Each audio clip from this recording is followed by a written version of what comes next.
ओम नमो भगवते वासुदेवाय।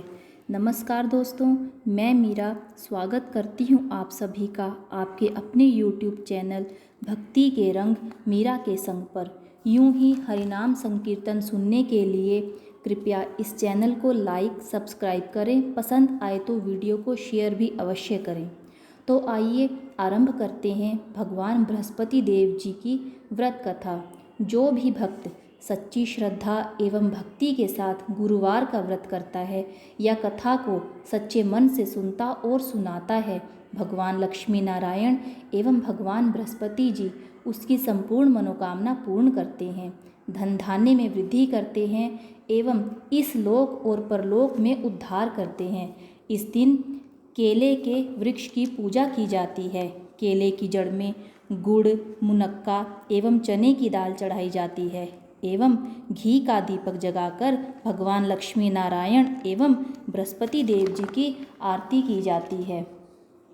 इस दिन व्रती अर्थात व्रत को धारण करने वाले व्यक्ति को पीले वस्त्र धारण करने चाहिए, चने की दाल का भोजन करना चाहिए। इस व्रत में नमक नहीं खाना चाहिए।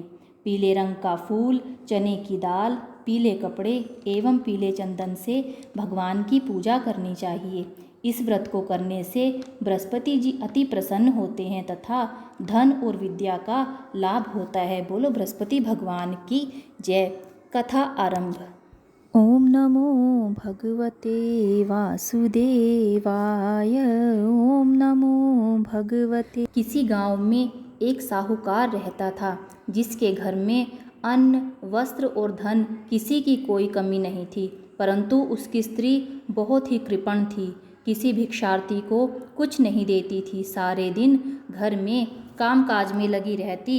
एक समय एक साधु महात्मा बृहस्पतिवार के दिन उसके द्वार पर आए और भिक्षा की याचना की। स्त्री उस समय घर के आंगन को लीप रही थी। इस कारण साधु महाराज से कहने लगी कि महाराज, इस समय तो मैं घर लीप रही हूँ, आपको कुछ नहीं दे सकती, फिर किसी अवकाश के समय आना। साधु महात्मा खाली हाथ चले गए।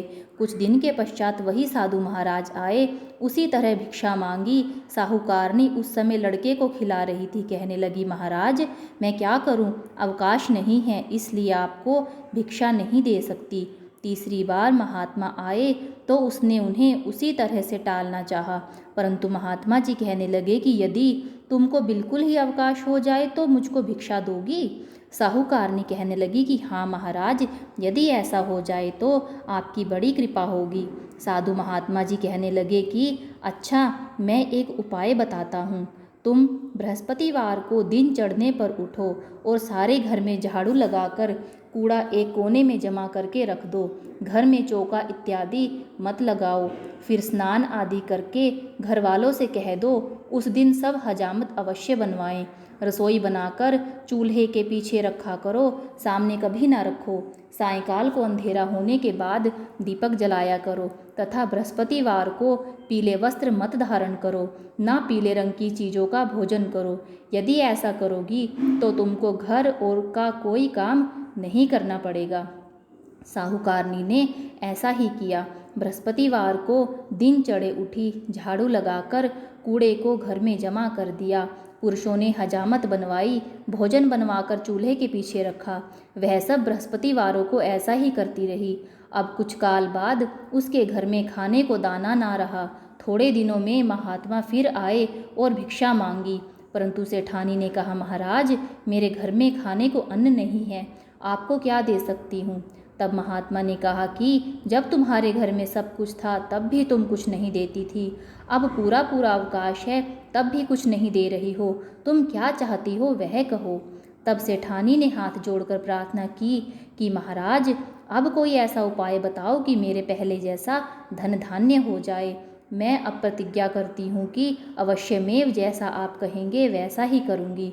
तब महात्मा जी ने कहा, बृहस्पतिवार को प्रातःकाल उठकर स्नान आदि से निवृत्त होकर गो के गोबर से घर को लीपो तथा घर के पुरुष हजामत ना बनवाएं। भूखों को अन्न जल देती रहा करो। ठीक सायंकाल दीपक जलाओ।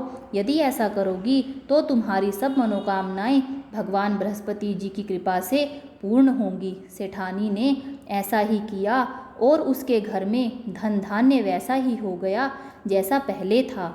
इस प्रकार भगवान बृहस्पति जी की कृपा से अनेक प्रकार के सुख भोग कर दीर्घकाल तक जीवित रही। बोलो लक्ष्मी नारायण भगवान की जय, बृहस्पति भगवान की जय।